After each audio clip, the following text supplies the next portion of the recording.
Can rosemary oil really grow your hair, or is it just another TikTok hype? I mean, hair oiling is literally everywhere on social media, claiming that when used regularly, it can transform thinning hair and boost hair growth, and even replace medications that we as dermatologists recommend, like minoxidil. But here's the thing, hair oiling is not new. It's been used for centuries in different parts of the culture for hair. So when did the science get lost and turn into hype? Or is there actual science behind the claim of growing hair? Hi, my name is Dr. Jenny Liu. I'm a board certified dermatologist and welcome back to my YouTube channel. Today, I want to take a deeper dive around the topic of hair oiling, talk about what they have been used for historically, discuss the claims made on social media, and truly talk about how to best utilize hair oils if you're interested in your routine. So if this is a topic that you've been wanting to learn more about, please keep watching. I would love it if you can give this video a thumbs up, and don't forget to subscribe to my channel.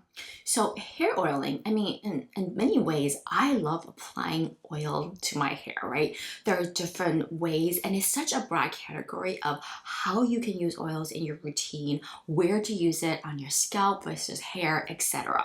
Now, certainly it's been a part of a hair care routine in many different parts of the world, right? And traditionally, the benefits of oil is that it really helps to soften and condition hair, reduce a dryness, the feel of frizziness, and add shine. In many ways, help to coat the hair and protect the hair from damage. So really ideal for those that have dry and textured hair. Oil can really serve as that kind of tool to help maintain hair health. And there are certainly a lot of benefits, right? If your hair stays healthy, it's going to break less, it's going to grow longer, and just look overall better and more voluminous. And even when you look at culturally, there are different ways of hair oiling, how we use oil for our hair care. Like, for example, in Southeastern Asia, like for example, Indian culture, a big part of that is actually hair oiling is massaging oil to your scalp particularly, and then throughout the ends, and doing this as a pre-wash to really add the benefit of oil to hair, versus maybe in African culture, because hair tends to be more textured, it's more applying it at the ends, not so much of a pre-wash method. And similarly in Asian culture too, we tend to use a lot of Asian hair tends to be, Eastern Asian hair tends to be more of coarse or straight, and so we use oil focusing mostly on the ends to provide shine and protection, maybe even offer as a heat protectant. And so the methods of oiling even differs between different cultures around the world. So certainly I am not against hair oiling. I love oiling myself. I use it regularly. Like I said, I think the problem I have is this newer claim that hair oiling helps to stimulate hair growth in a science-based way, in the sense like it can replace traditional medication, and that's certainly not true. Most of the time when we look at the data for any sort of association of hair oiling with growth, it probably is mostly the fact that oils, when they coat your hair, it's protecting your hair, nourishing your hair is like less likely to break, because hair thinning, part of it is also due to hair breakage, not from the scalp, but also mid-shaft, that can contribute to the overall lower amount of volume.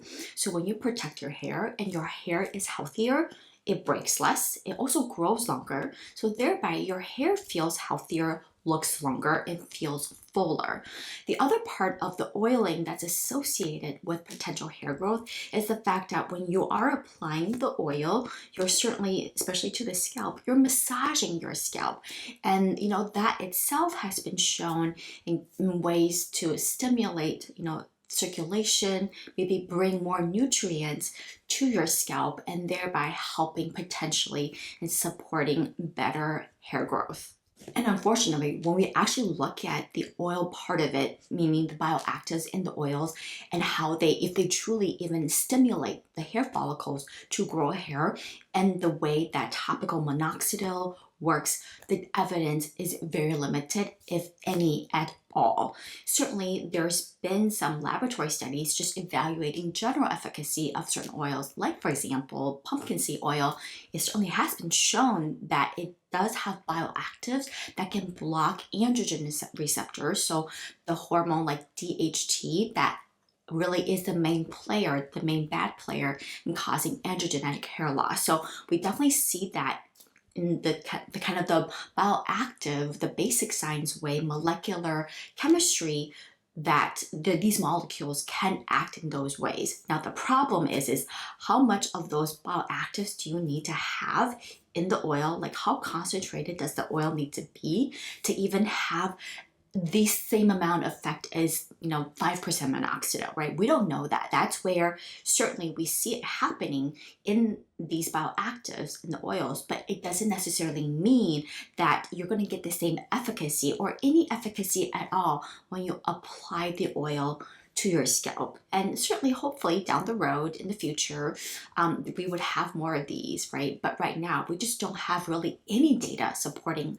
regular use of applying oil to your scalp like you would with topical minoxidil is going to stimulate hair growth. And keep in mind, hair loss is one of the most complicated conditions that we see, and many times there's a lot of things that's playing, that's causing it. Aside from genetics, hormones, stress, environment, etc., scalp inflammation, that is huge. And one thing people don't think about is if you already have kind of oily scalp and it's prone to dandruff, certain oils, when you use regularly and don't wash the oils off, that can be kind of fuel to the fire and adding more inflammation, creating this cascade that can drive more hair loss potentially. So you have to be very careful about, again, just the expectations when using the hair oil and potentially the negative side effects when too much oil or used regularly, especially to the scalp, that can have on your overall, like hair microbiome, your scalp health.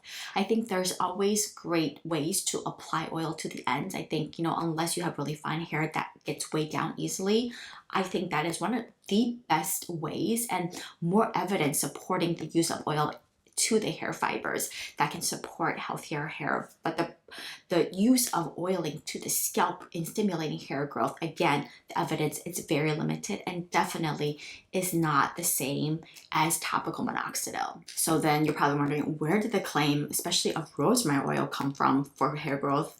And some people are even saying that it is just as effective, if not better, than topical minoxidil because it's more natural.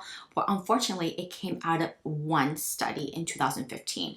And then comparing that to topical minoxidil that has hundreds of studies backing its efficacy and various uses. So let's talk about this one study. It was from 2015, and it basically compared topical minoxidil 2% to rosemary oil, where you had 100 men with male pattern hair loss or androgenic hair loss. And what they did is one group applied topical rosemary essential oil, right? So not even maybe the same thing as the ones that you might find in drugstores that just claimed it's rosemary oil. It's probably very watered down and dilute. Essential oil, rosemary oil, is much more concentrated in that sense, so it has more actives, so keep that in mind. So compare topical rosemary essential oil to 2% minoxidil twice a day. And then duration was 6 months, so certainly the duration was long enough, and basically showed that in both groups, the increase in hair growth was statistically significant. So both groups had hair growth, and there was really no difference between the rosemary oil essential group versus the minoxidil. And then also with that, rosemary oil had less scalp irritation, which we do know minoxidil, depending on the formulation, can have scalp irritation. That's always one of the downsides to minoxidil. And so some people quoted that article and basically took off and went viral on social media with people, basically, creators making all sorts of content and claims of the benefits of rosemary oil. Now, I'm going to put on my scientist hat and just explain some of the flaws of this article. Number one, it compared to 2% minoxidil. Nowadays, we know 5% works the best, and really the standard is 5%. We as dermatologists really don't recommend 2% anymore unless for some reason the patient cannot afford it, etc. So 5% is really works, we know actually works better than 2% first and foremost. So I would love to see rosemary oil comparing it to 5% minoxidil, if anything. Two, there was no placebo group. That really kind of is the control group in the sense, just even looking at what about massaging on its own, like using a plain oil without any actives, and see if could it be possible that massage, because you have to massage the oil right into your scalp, and maybe with the oil because it's greasier you have to massage it longer. Maybe that in it of itself, as I mentioned earlier, is a great way of stimulating hair growth and improving circulation. And maybe it's really the massage that is doing more of the work versus the actual rosemary essential oil. So there was no control, no placebo to control that aspect and to evaluate that aspect. The other thing too, many of my other colleagues who are even more critical has kind of called out that this article has actually quite a bit of flaws and typos, in the sense there was really inconsistency when they reported the hair count. So is it true that maybe the actual true and objective growth of the hair between the two groups that's reported in the literature, in the publication, is not really accurate, right?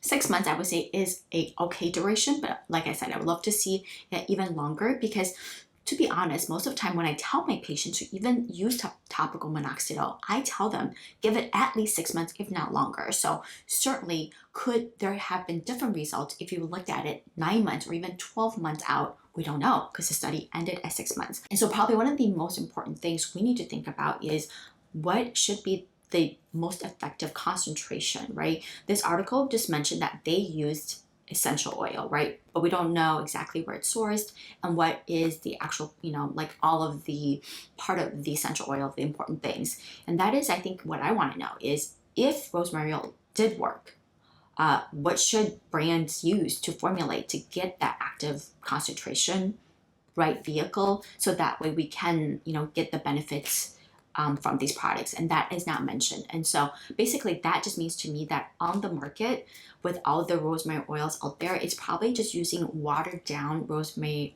essential oil, so basically lower concentrations, and probably not really giving much of a benefit, if any benefit, for stimulating hair growth at all. So I am not saying that there aren't any benefits to rosemary oil. I'm just saying you have to use it with caution. Certainly if you're oiling your hair regularly, it's probably helping to keep your hair healthy at the very least, and you may be providing some benefits with massage, right? But you have to do it in a very mindful way, and I definitely don't recommend it for people that suffer from oily scalp or dandruff. But to make the claim that rosemary oil works the same way as 2% minoxidil or minoxidil, that is a really unfounded claim, and we definitely need more studies to even evaluate the true efficacy of topical rosemary oil for stimulating hair growth. And certainly essential oils themselves are not harmless either. We actually employ it in dermatology because they can be a source of allergen. We use it actually in conditions like alopecia areata, where we purposely create an immune response, like a contact dermatitis, to skew your immune system in another way to actually reduce the hair loss due to this autoimmune condition. So essential oils themselves can certainly cause contact dermatitis or irritant dermatitis. So it's one of those things where overall, I think the risk is low, but I think you just have to manage your expectations when it comes to using hair oils. And everybody has different hair concerns, different hair types, different hair routines.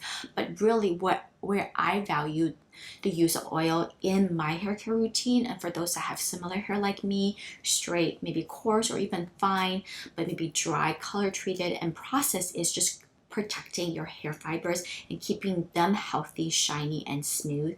And you indirectly will get healthy and fuller looking hair. So I'm going to just recommend two of my hair favorite oils right now at the moment. One is the Shiseido Tsubaki oil. This is a lightweight yet deeply nourishing oil that helps repair and protect dry and damaged hair. It contains camellia oil, which is really popular ingredient in Japan, and really delivers great hydration while keeping your hair soft and smooth. And in many ways, I use it on a regular basis after I blow dry my hair, before I sleep at night, in between hair washing, in the morning if I need to continue to like basically provide protection and softness to my hair. And I have more coarse hair, but certainly the lightweight nature of it, you don't get it, you don't feel weighed down. Certainly, you know, if you have more fine hair, use less or with less frequency, use less amount or less frequently. But certainly this is a great lightweight oil. So it contains, you know, ingredient wise, argan oil, camellia oil, and glycerin, all wonderful ingredients to help nourish your hair. And then another one is the K18 biomimetic hair science repair oil. This one is multi-layer in the sense, not only does it help to smooth, reduce frizz, add protection, but also actually adds protection in the sense of heat and UV. So great if you color treat your hair, because UV damage can certainly bleach your hair color, and it's pretty lightweight, and few drops go a long way. So in addition to their K18 repair peptide, there's avocado oil and other humectants like squalane to help nourish the hair. All right, so that is it on hair oiling. Do you do it regularly? And if so, how do you use oil in your hair care routine? I would love to hear it. And also, if it has helped with your hair care journey, please let me know how you use it, the frequency, the brand that you're using, or just drop any other questions or concerns around this topic. Again, thank you so much for watching, and I will see you next time.